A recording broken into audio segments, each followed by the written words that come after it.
i7 ગુજરાતનો અવાજ। નમસ્કાર દર્શક મિત્રો, i7 ન્યૂઝ ગુજરાતીની સાથે હું છું આપની સાથે પાયલ બામભણિયા। તો જોઈએ આજના મહત્વના સમાચાર। વિશ્વ આદિવાસી દિવસ યુનો દ્વારા ઘોષિત કરેલ દિવસની ઉજવણી કરતા ગોવિંદગુરુ લીંબડી તાલુકાના આદિવાસીઓ।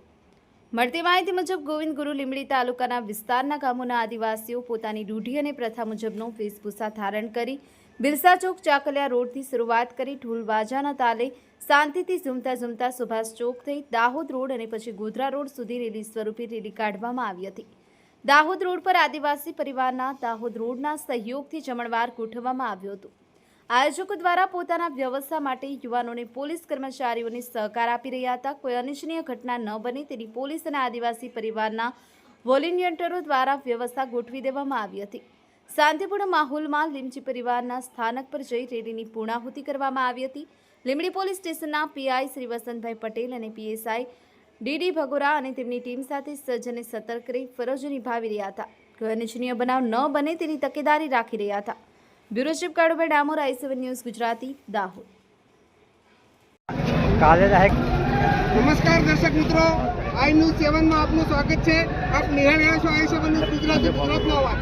આજરોજ અહીંયા 34માં વિશ્વ આદિવાસી દિવસ નિમિત્તે આખા દેશની અંદર ને દુનિયાના 193 દેશની અંદર આ વિશ્વ આદિવાસી દિવસની ઉજવણી થઈ રહી છે। ત્યારે લીંબડી ગુરુ ગોવિંદ તાલુકાની અંદર પણ આજરોજ આ 9મી ઓગસ્ટ વિશ્વ આદિવાસી દિવસની ભવ્ય ઉજવણી થઈ રહી છે। તો ઉજવણીની અંદર આયોજકો અને આદિવાસી સમાજના અગ્રણીઓ ઉપસ્થિત છે।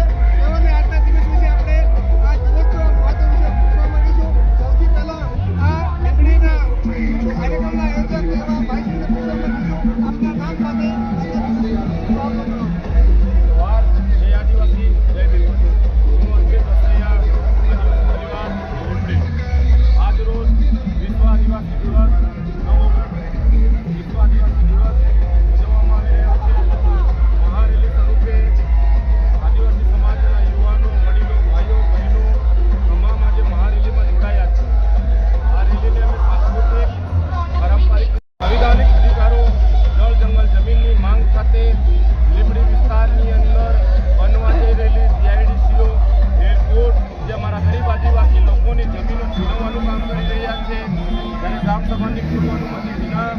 अन्य प्रोजेक्टों लावવામાં આવી રહ્યા છે।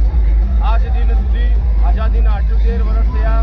અમારા ગરીબ આદિવાસીઓને શિક્ષણ નથી આપવામાં આવ્યું, આરોગ્યની સુવિધા નથી આપવામાં આવ્યું, રોડ રસ્તા નથી આપવામાં આવ્યા। આજ સુધી અમારા ગ્રામીણ વિસ્તારની અંદર જે લાઇટની સુવિધા, વિદ્યુત બોર્ડની સુવિધા, એવી વીજળીની સમસ્યાઓ પણ થાય છે। ત્યારે અમારા ગરીબ આદિવાસીઓને શિક્ષણની જરૂરત છે, એરપોર્ટની જરૂરત નથી। અમારી માંગણીઓ સાથે અમે સંવિધાનની કલમ 44(1) મુજબ અમે અમારી ગ્રામ સભાની મંજૂરી વગર અમે કોઈ પણ અમારી જાત જમીનો આપવા માંગતા નથી। અમને અમારી જમીન અમારો અધિકાર છે, વિસ્થાપન અમને સ્વીકાર નથી। આજ સુધી ટ્રાઇબલ વિસ્તારની અંદર મધ્યપ્રદેશ હોય, રાજસ્થાન હોય, ગુજરાત હોય, ગ્રામ સભાની અનુમતિ વગર આજ સુધી આદિવાસીઓને ફક્ત અને ફક્ત વિસ્થાપિત કરવામાં આવ્યા છે। આજ સુધી આદિવાસી સમાજના લોકોને જમીનના પટ્ટા આપવામાં નથી આવ્યા। કડાણાના નામે, નેશનલ કોરિડોરના નામે, નર્મદાના નામે અનેક પ્રોજેક્ટમાં આદિવાસી ફક્ત ભોગ બને છે, પરંતુ એના બદલામાં જમીન આપવામાં આવતી નથી। સાથે અમારા યુવાનોને એક મંચ પર લાવવા, સંવિધાનિક હક અધિકાર સાથે લડવા માટે આજે રેલીનું આયોજન કર્યું છે અને રેલીમાં હજારો સંખ્યામાં લોકો જોડાયા છે। તેમનો સૌનો અમે આભાર માનીએ છીએ। જોહાર, જય આદિવાસી। આગેવાન અને જેઓ જિલ્લા પંચાયત ડુંગરીના સદસ્ય હાલમાં જ નવા ચૂંટાયા છે, એમને પણ આજના દિવસ વિશે અને આપણા આદિવાસીના પારંપરિક હક અધિકાર વિશે જાણવા માંગીશું। આપણા નામ સાથે આજના દિવસ વિશે થોડો વાત કરશો। જોહાર, i7 ન્યૂઝ આપ કવરેજ કરી રહ્યા છે, આપ ધન્યવાદને પાત્ર છો। મારું નામ અટીલ આર્ટિસ્ટ કુમાર વાલસિંહભાઈ। હું આજના જે વિશ્વ આદિવાસી દિવસ નિમિત્તે એટલું જ કહેવા માગું છું કે સરકાર એક પેડ માકે નામ એવી રીતે મેસેજ આપી છે લોકોને, એક પેડ માકે નામ, અને બીજી તરફ આખા જંગલો ખતમ કરી રહ્યા છે।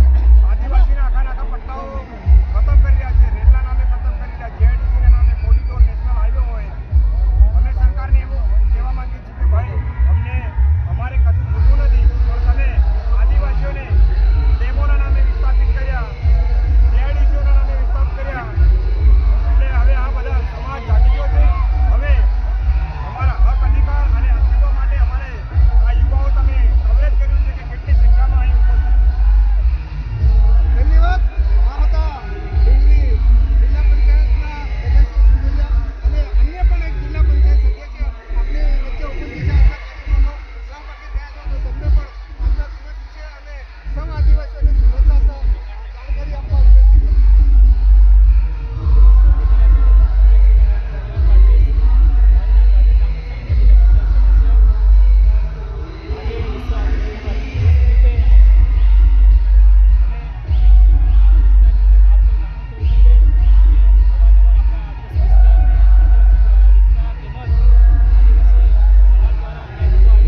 બધા પ્રોજેક્ટો લાવીને સરકાર દ્વારા આદિવાસીઓને વિસ્થાપિત કરવામાં આવ્યા છે, જેથી આજે આ વિશ્વ આદિવાસી દિવસ નિમિત્તે અમે સૌ આહવાન કરીએ છીએ કે પક્ષ પાર્ટી સાઈડમાં મૂકીને એક આદિવાસી સમાજ તરીકે સૌ સાથે મળી અને એકતા દાખવી આપણી દિલી રીત રિવાજ, રહેણીકરણી, ભાષા, સંસ્કૃતિ તમામ જાળવી રાખી અને આપણી એકતા જાળવી રાખીએ, જેથી કરીને ભવિષ્યમાં પણ આપણને સરકાર દ્વારા જે અન્યાય થતો આવે એ રોકી શકાય એવું આ સંદેશ પાઠવવા માગું છું.